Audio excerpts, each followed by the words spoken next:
Halo para sahabat, pada episode ini kita akan membahas sesuatu yang lain daripada yang lain, yaitu tidak secara langsung berhubungan dengan sosiologi, tetapi tetap penting buat kita adalah tentang berpikir kritis. Pikiran itu adalah unsur terpenting dari eksistensi manusia. Kita pernah mendengar kata-kata seorang filsuf, bunyinya begini: cogito ergo sum. Artinya, saya berpikir, karena itulah saya ada. Wah, ini artinya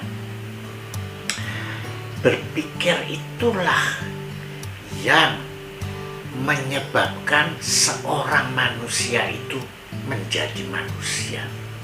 Sebab kalau manusia tidak bisa berpikir atau tidak punya kesadaran, maka dia bukanlah manusia yang sebenarnya. Nah, tetapi saudara sekalian, walaupun manusia itu bisa berpikir, namun kalau kualitas pikirannya itu kurang baik, nah sebetulnya ini juga tidak cukup, saudara. Kalau kita hanya bisa berpikir tetapi bukan pikiran yang berkualitas. Jadi kualitas pribadi seseorang itu sebetulnya ditentukan oleh kualitas berpikirnya, baik sebagai perorangan biasa maupun sebagai seorang profesional, profesi guru, dokter, seorang militer atau apapun. Secara profesional juga kualitas kita sebagai profesional ditentukan oleh cara berpikir kita. Nah, oleh karena itu, kualitas berpikir itu dari perorangan-perorangan ya, itu sebetulnya juga bukan hanya harus diperbaiki karena kita membutuhkannya secara perorangan, tetapi sebetulnya masyarakat itu juga membutuhkan manusia-manusia yang berpikir berkualitas sebetulnya. Sebab kalau ada suatu masyarakat, orang-orangnya itu pikirannya tidak berkualitas semua, maka masyarakat itu mungkin bisa kita katakan amburadul, karena pikiran-pikiran orang yang ada di masyarakat itu tidak berkualitas semuanya. Nah, oleh karena itu saudara sekalian, berarti kita harus mau secara serius mencari bagaimana kita meningkatkan kualitas pikiran kita.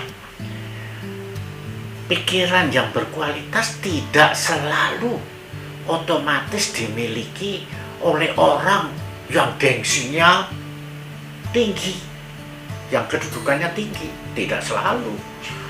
Ada, bahkan banyak orang yang kedudukannya tinggi, gengsinya tinggi, tapi pikirannya tidak berkualitas.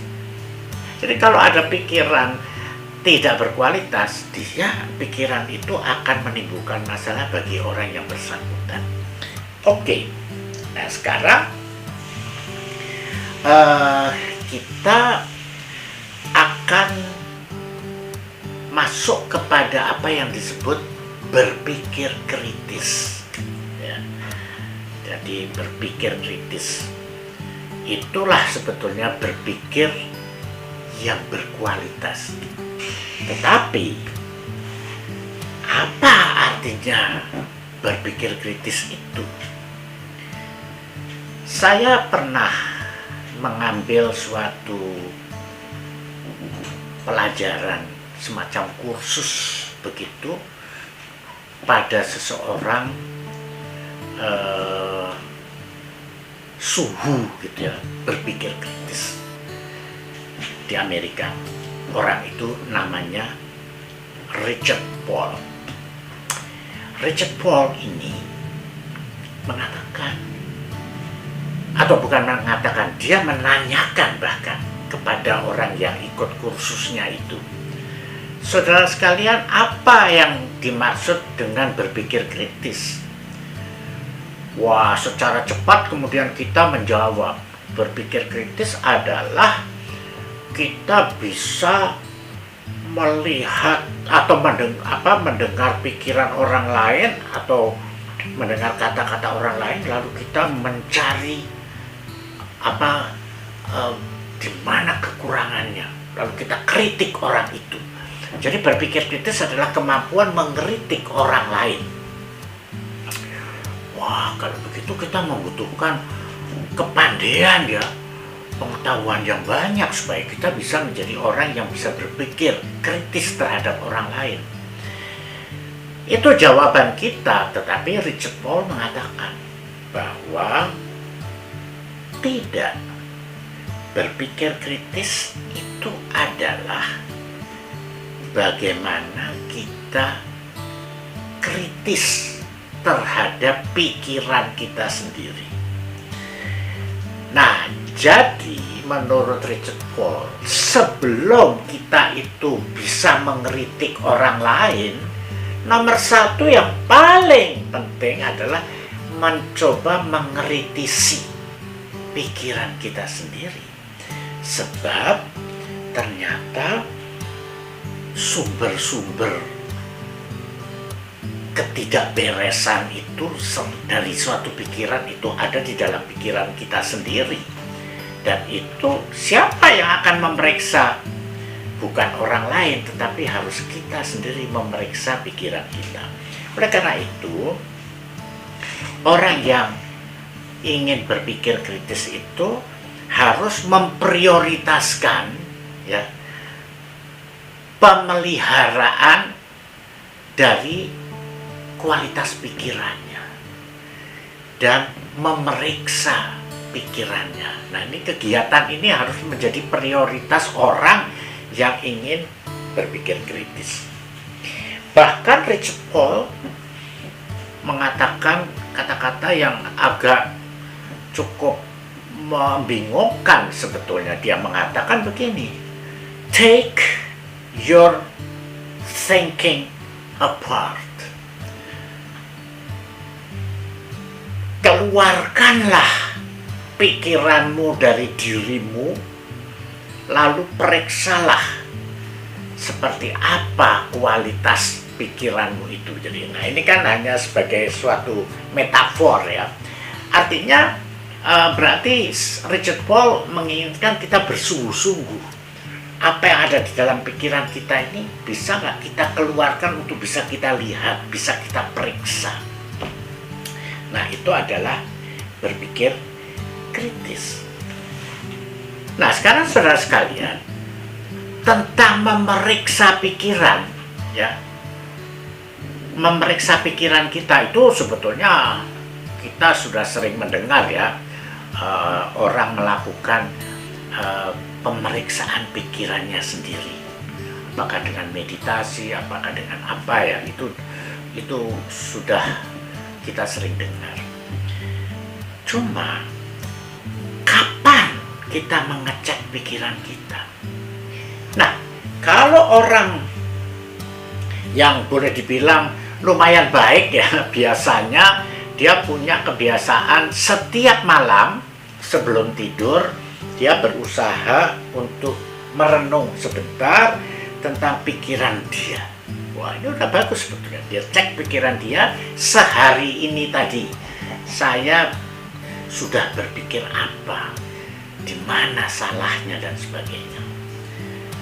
Nah, tetapi yang kebanyakan orang lagi itu berpikir tentang pikirannya sendiri, menerawang pikirannya sendiri itu biasanya kalau sedang merayakan malam tahun baru, ya toh, mereka beramai-ramai dengan teman-temannya merayakan, lalu oh mari kita merenung sejenak yuk, apa pikiran kita yang tidak benar selama setahun ini, lalu nanti supaya bisa kita perbaiki di tahun depan. Biasanya begitu. Sedangkan Richard Paul mengatakan itu tidak cukup. Dia bilang begini, kalau yang namanya critical thinking itu artinya, ini dalam bahasa Inggris ya, kira-kira bunyinya begini. Critical thinking is thinking of your thinking while you are thinking to get a better thinking. Nah, jadi kira-kira kan bunyinya begini. Jadi berpikir kritis itu adalah berpikir tentang pikiran kita sendiri. Nah, ini yang keduanya ini penting. Berpikir tentang pikiran kita sendiri ketika kita berpikir. Ya. Jadi suatu yang hampir otomatis sambil kita berpikir tentang diri kita sendiri, dan ketika kita sedang berpikir. Jadi bukan seperti tadi setelah nanti malam baru saya pikirkan, bukan, itu sudah terlambat. Kalau berpikir kritis yang sebenarnya adalah berpikir tentang pikiran kita sendiri pada saat kita berpikir itu sendiri, supaya kita mendapatkan pikiran yang lebih baik. Wah, ini menurut saya cukup revolusioner ya, kalau kita harus melakukan ini. Nah, oleh karena itulah di dalam kursusnya Richard Paul ini memperkenalkan begini ya, bahwa pikiran itu ada yang pikiran berkualitas rendah dan pikiran berkualitas tinggi. Nah, yang berkualitas rendah ini dia namai green thinking, pikiran hijau, gitulah. Yang berkualitas ini red thinking, pikiran merah. Nah, sebetulnya nggak ada urusan dengan nama itu mengapa green, mengapa merah, tapi sekedar supaya membedakan. Nah, jadi kalau green thinking ini sebagai pikiran yang kualitasnya tidak tinggi, yaitu secara manusianya tidak sadar, kita tidak sadar bahwa pikiran kita ini kurang berkualitas ya. Cirinya apa? Cirinya, nah mari kita lihat ciri-ciri pikiran yang tidak berkualitas. Satu, pikiran ini spontan. Nah, jadi kalau Anda atau kita masih berpikir itu spontan, begitu ada sesuatu, apakah kata-kata orang atau perbuatan orang apa ditujukan kepada kita, lalu kita spontan bereaksi ya dengan pikiran kita, atau kemudian diterjemahkan dalam kata-kata kita atau dalam tindakan kita. Spontan kita langsung jawab. Itulah namanya pikiran yang spontan. Nah, apa salahnya ya? Salahnya kalau pikiran itu spontan kan berarti kita tidak sempat menata dulu pikiran itu sebelum kita menjawabnya. Jadi itu spontan. Satu, ini ciri dari pikiran yang kurang berkualitas. Yang kedua adalah bersifat impulsif. Impulsif itu kan artinya meledak-ledak ya, mengikuti emosi yang ada di dalam diri kita. Jadi kalau kita sedang emosional, ya meledak-ledaklah pikiran itu keluar. Nah, ini biasanya makin tidak berkualitas lagi gitu ya, karena dicampur dengan emosi. Yang ketiga misalnya itu juga dikatakan bersifat refleksif. Refleksif artinya merefleks.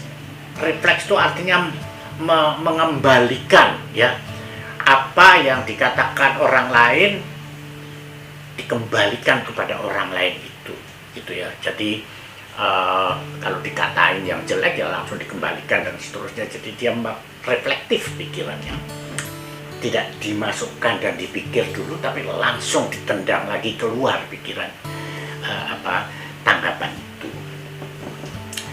Lalu juga bersifat apa ini pikiran yang tidak berkualitas ini, yaitu selalu diarahkan keluar pikiran itu. Jadi pikiran itu diarahkan keluar, makanya kita hanya melihat kesalahan orang lain saja. Tidak pernah kita melihat ke dalam, ada apa di dalam kualitas berpikir kita sendiri. Sehingga ada peribahasa kan yang mengatakan kumat di seberang lautan nampak, tapi gajah di pelupuk mata tidak nampak. Karena kita biasanya pandangan kita tuh terlalu outward, keluar, tidak inward, periksa ke dalam. Nah itulah. Lalu dengan demikian pikiran ini tidak terkontrol, kemudian juga sukanya melindungi diri. Ya. Kalau orang itu pikirannya tidak berkualitas, biasanya dia selalu berusaha melindungi dirinya, jangan sampai keburukannya itu bisa diketahui orang luar. Jadi dia selalu melindungi diri atau membela diri. Saya sebetulnya bermaksud begini, maksud saya itu begini, saya itu jadi pikirannya adalah melindungi diri, membela diri, dan pikirannya tidak pernah dianalisis dengan baik. Nah, itulah saudara sekalian pikiran hijau, pikiran yang rendah kualitasnya. Nah, apa jadinya kalau pikiran inilah yang keluar sehari-hari dari semua orang? Ya, Richard Paul mengatakannya ini menjadi seperti dalam tanda petik sampah. Jadi sampah bertebaran begitu dari pikiran kita itu. Omong kosong. Pikiran yang omong kosong. Kebingungan. Terus sukanya menyamaratakan segala macam dengan gampang, ya, tanpa dipikir dulu. Dan menuduh pihak lain, tidak peduli bukti-bukti, pokoknya dia merasa curiga, dia tuduh saja orang lain. Nah, pikiran-pikiran yang seperti ini yang ada setiap hari. Nah, oleh karena itu saudara sekalian, kita merasa, wah kalau begitu kita harus memperbaiki pikiran kita. Bagaimana caranya? Nah, Richard Paul menawarkan kita untuk bisa menginstall, ya, memasang apa yang disebut right thinking. Right thinking itu adalah pikiran yang berkualitas tinggi. Nah, untuk dia bisa mendampingi pikiran hijau kita, ya, melapisi. Nah, apa cirinya dari pikiran yang merah ini? Yaitu satu, pikiran yang berdisiplin. Wah, berdisiplin artinya apa? Artinya orang itu mendisiplinkan pikirannya, ya. Sebelum keluar itu harus ditata dan sebagainya, dan harus disiplin. Nah, inilah cirinya. Right thinking adalah disiplin. Kedua, harus suka memeriksa diri. Jadi harus melihat ke dalam, diperiksa dulu dirinya, ya. Kemudian mengkoreksi diri. Kalau masih ada kesalahan-kesalahan, sebelum dilontarkan keluar, dikoreksi dulu, ya. Dan biasanya ini orang yang berpikiran right thinking ini adalah selalu mencari kebenaran, ya. Kebenaran. Jadi dia tidak mau asal-asalan apa saja kita tangkap. Kita harus mencari kebenaran. Nah, kemudian orang seperti ini juga tidak secara gampang, misalnya dia sedang membicarakan orang lain, lalu teman bicaranya menjelek-jelekan orang lain itu, kita menambahkan begitu saja yang lebih jelek lagi. Nah, itu tidak baik. maka harus digali dulu. Jadi ini pikiran yang red thinking itu sebelum mengatakan sesuatu digali dulu. Apa betul kita katakan itu? Coba kita cari bukti-bukti yang lain dulu. Nah, beginilah cara berpikirnya red thinking. Oleh karena itu, saudara sekalian, red thinking ini harus berpegangan kepada standar-standar intelektual tertentu. Dan ini nanti masih ada ini pelajarannya seperti apa yang namanya intellectual standards. Ya. Nah, oleh karena itu, saudara sekalian, dengan adanya red thinking ini, maka fungsi dari red thinking ini adalah menghentikan dan menilai dulu green thinking sebelum dia dilontarkan keluar. Wah, hebat sekali ini. Seperti ibaratnya sebuah mobil. Dia tidak hanya punya gas, tapi dia juga punya rem. Suatu ketika sebelum dilontarkan harus direm dulu, kemudian dilontarkan dalam bentuk yang sudah diperiksa dan diperbaiki. Wah, berarti bagaimana itu? Berarti antara green thinking dan red thinking itu harus menyatu. Ya, sudah menyatu sehingga pikirannya menjadi otomatis menjadi baik, sebab langsung red thinking ini mengkoreksi green thinking. Wah, ini pasti bukan sesuatu yang gampang, saudara sekalian. Oleh karena itu, ketika ditanya kepada Richard Paul, jadi kalau begitu bagaimana ini kita bisa mempunyai pikiran yang kritis itu? Red thinking ini dia bilang, latihan, dan latihan. Nah, gitu ya. Dengan kata lain, kalau kita ingin bisa berpikir kritis supaya pikiran kita bisa menjadi lebih berkualitas, tidak ada lain, kita harus berlatih. Nah, baiklah saudara sekalian, saya masih akan membahas critical thinking ini dalam beberapa episode ke depan, sambil kita supaya bisa berlatih bagaimana bisa mendapatkan pikiran yang kritis dan yang lebih berkualitas itu.